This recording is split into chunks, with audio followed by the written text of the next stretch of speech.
नमस्कार दोस्तों, आज आपके लिए इस वीडियो में कबीर के दोहे लाए हैं। कबीरदास जी अपने दोहे के द्वारा समाज में फैली बुराइयों को दूर करने की हमें प्रेरणा देते हैं। इनके दोहे को अपने जीवन में हम उतार कर सुख और शांति का जीवन जी सकते हैं। आइए सुनते हैं कबीरदास जी के दोहे। जहाँ दया तहाँ धर्म है, जहाँ लोभ वहाँ पाप। जहाँ दया तहाँ धर्म है, जहाँ लोभ वहाँ पाप। जहाँ क्रोध तहाँ काल है, जहाँ क्षमा तहाँ आप। कबीरा जहाँ क्षमा तहाँ आप। कबीरदास जी मनुष्य को दया धर्म से जुड़ने के लिए इशारा कर रहे हैं और क्रोध लोभ को छोड़ने के लिए कहते हैं कि जहाँ दया होती है वहीं धर्म का निवास होता है, लेकिन लोभ अथवा लालच जहाँ रहता है तो मनुष्य लोभ के कारण ही पाप करने पर मजबूर हो जाता है। अतः लोभ नहीं करना चाहिए। क्रोध तो काल का दूसरा स्वरूप है। क्रोध के वश में होने पर मनुष्य किसी के जीवन का अंत कर सकता है। अतः लोभ और क्रोध से हमें सदा ही बचना चाहिए। और क्षमा तो मनुष्य का भूषण होता है। क्षमाशील व्यक्ति तो भगवान का स्वरूप है। अतः जहाँ क्षमा है वहाँ भगवान का वास रहता है। पोथी पढ़ी पढ़ी जग मुआ, पंडित भया न कोई। पोथी पढ़ी पढ़ी जग मुआ, पंडित भयान को। ढाई आखर प्रेम का, पढ़े सो पंडित होए। कबीरा पढ़े सो पंडित होए।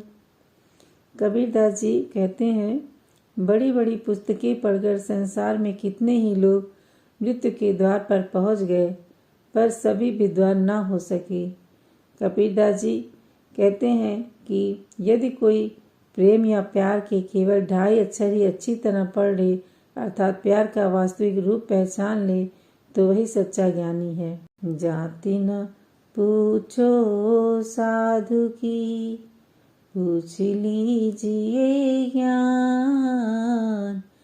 जाति न पूछो साधु की, पूछ लीजिए ज्ञान। मोल करो तलवार का, पड़ी रहने दो म्यान। ओ बंधु पड़ी रहने दो म्यान। साधु अगर ज्ञानशील है तो उसे उसकी जाति नहीं पूछनी चाहिए, चाहे वह किसी भी जाति का क्यों न हो। उससे तो ज्ञान की बातें करके ज्ञान अर्जन ही करना चाहिए। उसी तरह से ज्ञान रूपी तलवार का ही मोल करना चाहिए। यही कबीरदास जी के इस दोहे में छुपा हुआ अर्थ है। कामी क्रोधी लालची, इनसे भक्ति न हो।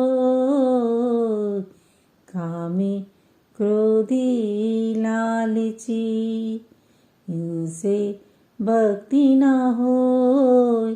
भक्त करे कोई सूरमा, जाति वरन कुल खोए। ओ बंधु जाति वरन कुल खोए। यहाँ कबीरदास जी ने भक्त के ऊपर प्रकाश डाला है। वह कहते हैं, भक्ति सब कोई नहीं कर सकता है। कामी क्रोधी लालची तो कभी भी भगवान की भक्ति नहीं कर सकते। भक्त वही सूरमा व्यक्ति अर्थात दृढ़ इच्छा शक्ति वाला व्यक्ति ही जो अपने वर्ण जाति कुल को छोड़ सकता है, वही भक्ति करता है।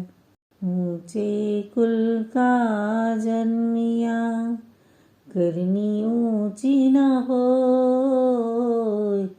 ऊंचे कुल का जन्मिया, करनी ऊंची न हो। सुअर कलश सुरावरा, साधु निंदा होए। कबीरा साधु निंदा हो। सुवर्ण कलश का उदाहरण देकर कबीरदास जी कहते हैं कि आदमी की पहचान उसके कर्म से होती है, न कि उसके ऊंचे कुल में जन्म लेने से। ऊंचे कुल में जन्म लेने से कोई ऊंचा नहीं बन जाता। अगर मनुष्य के कर्म ऊंचे हैं तो वह ऊंचे कुल में जन्म लेने के बाद भी ऊंचा ही कहा जाएगा।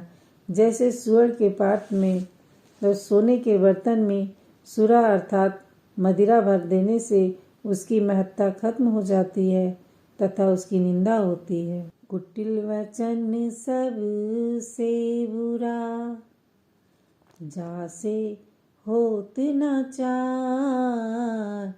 कुटिल वचन सब से बुरा, जासे होत न चार।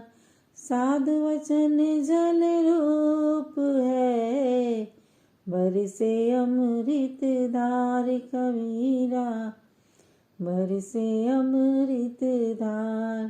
कबीरदास जी साधु के वचन पर प्रकाश डालते हुए कहते हैं कि साधु का वचन तो जल स्वरूप शीतल होता है, उससे अमृत की धारा ही प्रवाहित होती है, जबकि कुटिल अर्थात कटु वचन तो सबसे बुरा होता है। उस कटु वचन से अपने साथ ही दूसरों का भी भला नहीं हो सकता, अतः कटु वचन का त्याग करना चाहिए।